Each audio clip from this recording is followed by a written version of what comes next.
I am utilizing the Bit Integrations plugin to establish a connection between these two platforms. Let's go to Bit Integration Dashboard. Now click Create Integration. Now search and select trigger, which is Fluent Forms.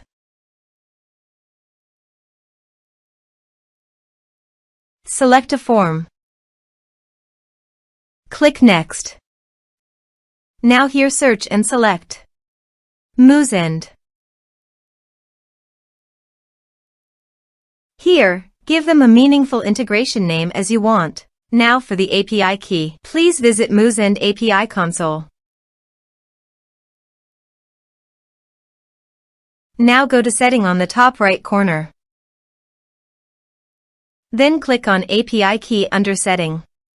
Copy this and paste it on the authorization page.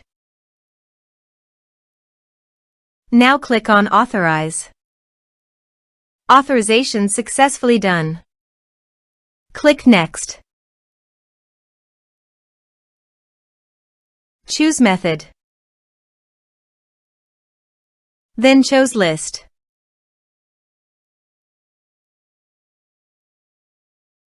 Now map the fields.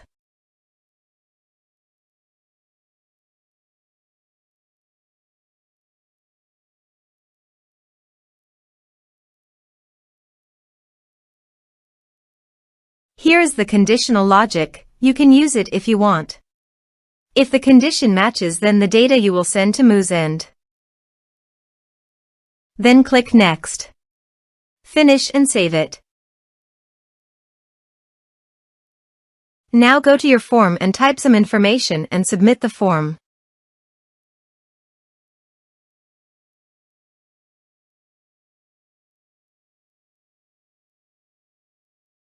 The form is successfully submitted. Now let's go to the Moosend. Here is the data that came into Moosend through the integration. Thanks for watching.